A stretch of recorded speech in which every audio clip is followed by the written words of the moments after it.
बिस्मिल्लाहिर्रहमानिर्रहीम। अस्सलाम वालेकुम डियर स्टूडेंट्स। मेटलेब की तीसरी क्लास के साथ हाजिर हैं। मेटलेब की जो पहले दो क्लासेस थी उनमें हमने जो उसकी बेसिक कंसेप्ट थे उनको डिस्कस किया था, जिसमें उनके इंटरफेसेस और ऑपरेटर प्रेसिडेंस वेरिएबल को डिफ़ाइन करना, उस पर अर्थमेटिक ऑपरेशन परफॉर्म करना और मेटलेब के अंदर जो बिल्ट इन फंक्शन है उनको डिस्कस किया था। आज का जो हमारा टॉपिक है इसमें हम स्क्रिप्ट फाइल को पढ़ेंगे कि स्क्रिप्ट फाइल क्या चीज़ है, किस तरीके से क्रिएट किया जाता है और इसमें क्या क्या चीज़ें होती है और इसके एक्सटेंशन क्या चीज़ है। सबसे पहले मैं थोड़ा सा आपको स्क्रिप्ट्स के बारे में बताता चलूँ कि जो स्क्रिप्ट है ये हमारे पास मेटलेब प्रोग्राम की सिंपलेस्ट टाइप है जिसको स्क्रिप्ट कहा जाता है। स्क्रिप्ट एक फाइल होता है जिसमें multiple sequential line of MATLAB commands होती है या फंक्शंस कॉल्स होती हैं। यानी हम जो मुख्तलिफ मेटलेब कमांड लिखते हैं ना, तो ये जो सीक्वेंशियल में अब पहले हमने लिखा था एक वेरिएबल को डिक्लेयर करना, एक दो काम कर देते, लेकिन सीक्वेंशियल लाइन में जो मेटलेब का एक पूरा प्रोग्राम होता है, पूरा का पूरा प्रोग्राम आप एक कैलकुलेटर बना रहे हैं या कोई और काम कर रहे हो, तो इस किस्म की जो प्रोग्रामिंग होती है उसको कहा जाता है स्क्रिप्ट कहा जाता है। सो नॉर्मली स्क्रिप्ट जो हम लिखते हैं तो उसमें जो इसकी जब सेव करते हैं तो इसकी जो एक्सटेंशन है वो .m है। अब इस स्लाइड की तरफ आते हैं। स्लाइड में क्या लिखा है स्क्रिप्ट के बारे में? MATLAB script file .m extension, यानी जब हम इसको सेव करेंगे ना तो इसकी जो एक्सटेंशन होगी .m हो। जिस तरीके से आप लोग मुख्तलिफ किस्म प्रोग्राम को आप सेव करते हो तो उसकी अपनी एक्सटेंशन होती है। लाइक सी लैंग्वेज को सेव करने के लिए आप .c यूज करते हो, इसके अलावा आप C++ के लिए .cpp यूज करते हो और मुख्तलिफ किस्म की प्रोग्रामिंग और उसकी अपनी एक्सटेंशंस होती है। तो मेटलेब का जो स्क्रिप्ट फाइल्स होता है इसका एक्सटेंशन आपके पास क्या है? .m है। ये एक प्रोग्राम फाइल है जो कि क्रिएट किया जाता है, एक यूजर इसको क्रिएट करता है और ये एग्जीक्यूट होता है इस सीरीज ऑफ मेटलेब कमांड्स। यानी इसमें आपके पास मुख्तलिफ कमांड्स होती हैं और ये तमाम कमांड्स एक सीक्वेंशियल लाइन में रन होती है, एग्जीक्यूट होती है। अगर आप एक नई फाइल, एक नई स्क्रिप्ट को क्रिएट करना चाहते हैं तो क्या प्रोसीजर, यहाँ पर मैंने एक तस्वीर दी हुई है। होम टैब में आप देख सकते हो न्यू स्क्रिप्ट, इसको सर्कल किया हुआ है। आप इस न्यू स्क्रिप्ट पे क्लिक करें। New script files can be open by selecting the new script icon under the home tab. यहाँ पर होम टैब है और इसमें आपके सामने न्यू स्क्रिप्ट है, आप इस पे क्लिक कर दें और यहाँ से आप एक नई स्क्रिप्ट को, यानी जिसमें आप कमांड्स लिखना चाहते हो, आप इसको क्रिएट कर सकते हो। जो स्क्रिप्ट फाइल होगा ये पीरियडिकली सेव होता है, मतलब आप काम करते जाते हैं और ये सेव होता रहता है। एज यू आर प्रोग्रामिंग, जब आप प्रोग्राम करें आपने एक लाइन लिख लिया तो ये सेव होता है, दो लाइन लिख दी तो सेव होता है। In this case class save to your Z drive और USB ड्राइव। आप इसको किसी दूसरे पार्टीशन या किसी रिमूवेबल मीडिया के थ्रू भी आप इसको एक्सेस कर सकते हो, सेव कर सकते हो। तो ये स्क्रिप्ट फाइल्स के बारे में थोड़ी सी बात हुई थी। सेविंग अ स्क्रिप्ट फाइल किस तरीके से सेव किया जाता है, जिस तरीके से इससे पहले हमने वेरिएबल रूल्स को पढ़ लिया तो उस तरीके से इसकी भी कुछ रूल्स है कि आप एक स्क्रिप्ट फाइल को सेव करते हो तो आपने इस रूल को फॉलो करना होगा। The name of the script file is governed by following rules. क्या रूल है? Number 1, no space are allowed, यानी आपने स्क्रिप्ट फाइल को आप सेव कर रहे हो तो उसमें से आपने किसी किस्म की स्पेस नहीं लगानी। Number 2, the name can not start with numeric. दूसरी बात यह है कि आप जब स्क्रिप्ट फाइल को सेव करते हो तो आपके जो सेविंग का नाम है वो नंबर से स्टार्ट नहीं होना चाहिए। और नंबर 3 है कि नो स्पेशल कैरेक्टर अलाउड, सिर्फ अंडरस्कोर के अलावा कोई किसी किस्म का कोई भी स्पेशल कैरेक्टर यहाँ पर अलाउड नहीं है। मिसाल के तौर पर यहाँ पर दो एग्जांपल मैंने दी हुई, एक अलाउड है और एक नॉट अलाउड। अब देखिए प्रॉप 1a.m मैंने लिखा है तो ये चूंकि यहाँ पर आप देख सकते हो ये नंबर से स्टार्ट भी नहीं है, कोई इसमें से स्पेशल कैरेक्टर भी मौजूद नहीं है, इसके अलावा इसमें स्पेस भी नहीं है और .m जो है इसकी एक्सटेंशन है तो ये अलाउ है। दूसरा है prop _ 1a.m, तो आप देख सकते हो यहाँ पर आपके पास अल्फाबेट है, नंबर है, अंडरस्कोर है, यानी इसमें किसी किस्म की ना स्पेस मौजूद है, इसकी स्टार्ट नंबर से भी नहीं हुई और कोई भी स्पेशल कैरेक्टर अंडरस्कोर के अलावा यहाँ पर मौजूद नहीं है। तो ये मेरे पास एक वैलिड स्क्रिप्ट फाइल नेम है। जो नहीं है उसकी भी यहाँ पर एग्जांपल मैंने दी हुई है, वो आप देख सकते हो। प्रॉप स्पेस 1a.m ये अलाउ नहीं है, क्योंकि यहां पर आपने स्पेस दी हुई है तो स्पेस यहां पर अलाउ नहीं है। दूसरे नंबर पर आप देख सकते हो 1aprob.m, तो यहां पर ये भी अलाउ नहीं है, क्यों? क्योंकि आपके जो फाइल स्क्रिप्ट का नाम है वो नंबर से शुरू हो रहा है, न्यूमेरिक से शुरू हो रहा है, तो ये अलाउ नहीं है।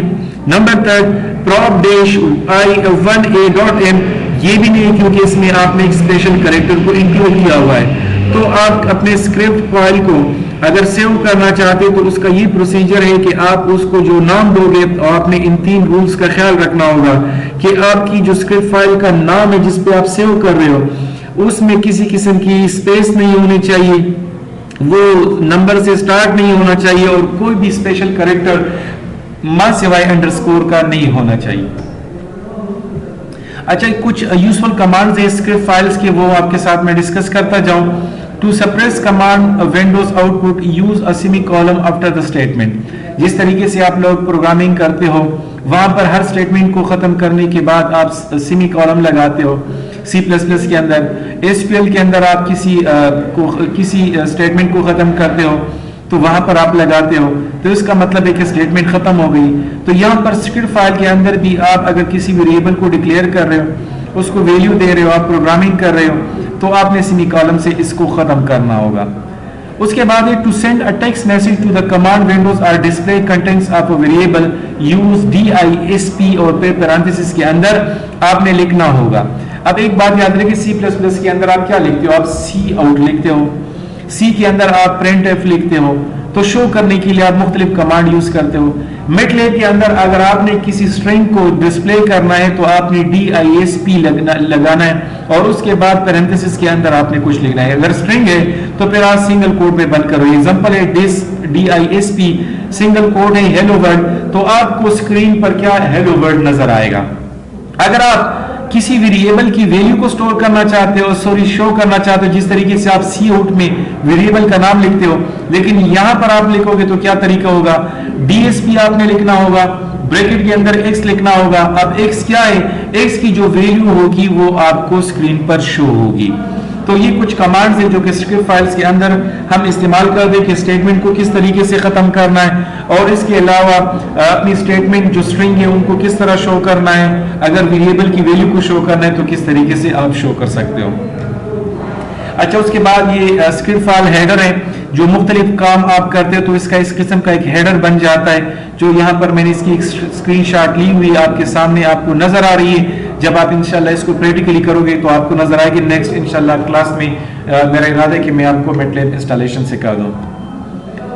अच्छा, उसके बाद कुछ एग्जांपल की तरफ आते हैं। हमारे पास हम एक स्क्रिप्ट को क्रिएट करना चाहते हैं, एक स्क्रिप्ट फाइल क्रिएट करना चाहते हैं, जिसमें आप हमारे पास एक ट्राइंगल बेस्ड पाइथागोरस है। पाइथागोरस थ्योरम आप लोगों ने नाम सुना होगा, जिस तरह a² + b² = c²। इसमें ये होता है कि आपको पास बेस की वैल्यू होती है, हाइट की वैल्यू होती है, और आप थर्ड जो पोर्शन होता है उसकी वैल्यू को फाइंड करना चाहते हो।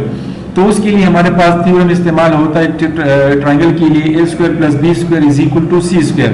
अब आपने ये चीज मैटलैब के अंदर एक फाइल स्क्रिप्ट बनानी है, तो किस तरीके से आप ये क्रिएट करोगे तो उसके बारे में डिस्कस करते हैं। पहले नंबर 1 तो आपके पास है कि आप एक स्क्रिप्ट फाइल बनाओगे, क्रिएट करोगे, और उसका नाम दोगे फॉर एग्जांपल pyth.m के बारे में आपको बताया था, ये एक्सटेंशन है, आपने ये देना होगा।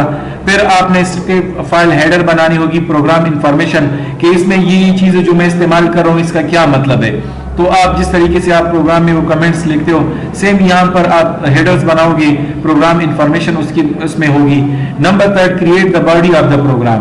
अब आप इसके लिए बना रहे हो तो किस तरीके से इसके लिए बनाओगे? Assign the height of triangle two variable. आपके पास 3 वेरिएबल्स होंगे, जिस तरह a² है, b² है, c² है, तो आप हाइट के लिए एक ट्राइंगल आप हाइट असाइन करोगे, एक ट्राइंगल वेरिएबल के लिए एक बेस असाइन करोगे, और फिर आप क्या करोगे? इनको कंप्यूट करोगे ट्राइंगल की कि आपकी तट जो आपकी साइज है उसकी वैल्यू को आप किस तरीके से फाउंड कर सकते हैं। तो आपके सामने सबसे ऊपर आप देख सकते हो, आपके सामने हेडर्स हैं जिसमें मुख्तलिफ किस्म की कमांड्स लिखी गई है। यहाँ पर कमेंट्स में लिखा गया कि इसका ये काम है, सही है। लाइक क्लियर है, CLC है, डिस्प्ले है, डिस्प्ले मुख्तलिफ मैसेजेस हैं। और उसके बाद आप नीचे देख सकते हो यहाँ पर लिखा है हेडर बनाया गया है कि computer hypotenuse of a triangle. तो असाइन द हाइट, आप h एक वेरिएबल लेते हो और आप उसको वैल्यू असाइन करते हो, मिसाल के तौर पर 3 आपने उसको असाइन कर दिए, सेमीकोलन। फिर यहाँ पर हेडर है असाइन द बेस, आप 4 असाइन करते हो b को।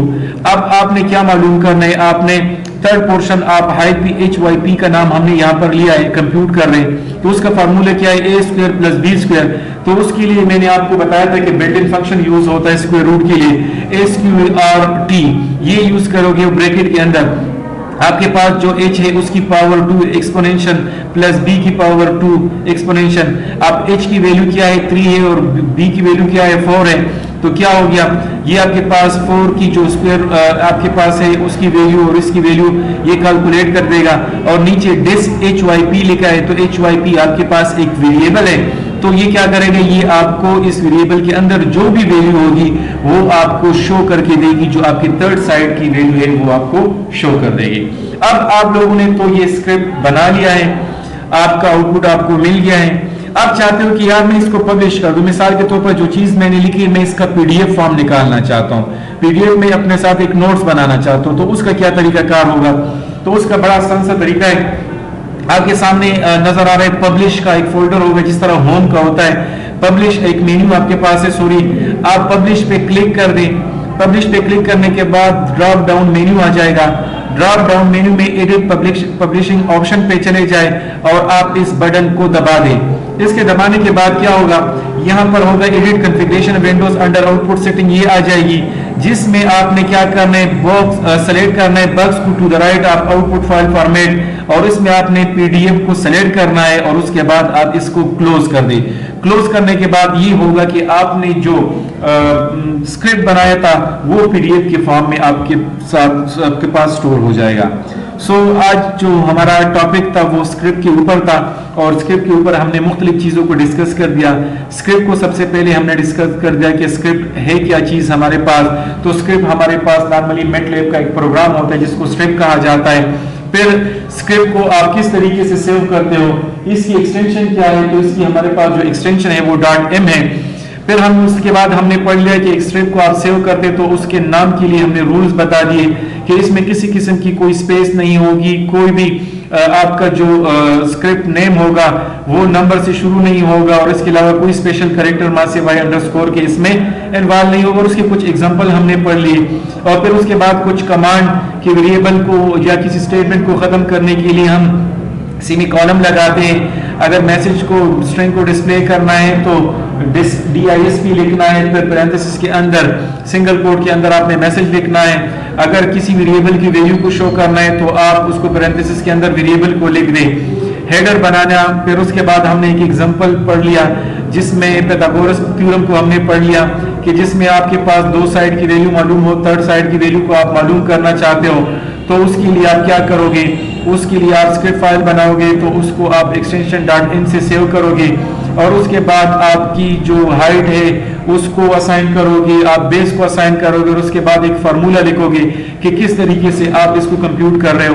तो उसकी एक शॉर्ट पिक्चर मैंने ली हुई है और आपके सामने आपको शो कर दिया कि आप हाइट को आपने डिक्लेयर कर दिया, वैल्यू असाइन कर दी, आपने बेस को वैल्यू असाइन कर दी, और उसके बाद आपने एक यहाँ पर फार्मूला लगा दिया है, और उसके बाद आपने उस वैल्यू को शो कर दिया है। तो ये फिर उस आखिर में हमने ये भी पढ़ लिया कि जो हमारे पास स्क्रिप्ट फाइल्स है, अगर ये स्क्रिप्ट फाइल्स को मैं शो करना चाहता हूँ, सॉरी मैं सेव करना चाहता हूँ पीडीएफ फॉर्म में, मतलब मैं मैटलैब को ना ओपन करना चाहूँ, उस पीडीएफ में मैं देखूँ कि मैंने क्या क्या काम किया है, तो फिर आप इसको पब्लिश कर सकते हो। और उसके लिए आपको बता दिए कि आपके पास मेन्यू में पब्लिश मेन्यू होगी, आप वहां पर चले जाए, पब्लिश पे क्लिक कर दे, पब्लिश में फिर ड्रॉप में मेन्यू में आ जाए, एडिट पब्लिश बटन होगा, वहां जाने के बाद वहां पर एक बॉक्स होगा, उस बॉक्स में आउटपुट फाइल फॉर्मेट पे क्लिक कर दे और उसमें पीडीएफ पे को सेलेक्ट करके क्लोज कर दे, तो आपके पास क्या बन जाएगी, आपके पास एक स्क्रिप्ट फाइल की एक पीडीएफ फॉर्म बन जाएगी।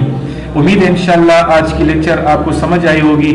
फिर भी किसी किस्म की अगर कोई प्रॉब्लम है तो आप मेरे साथ डिस्कस कर सकते हैं। ओके, शुक्रिया।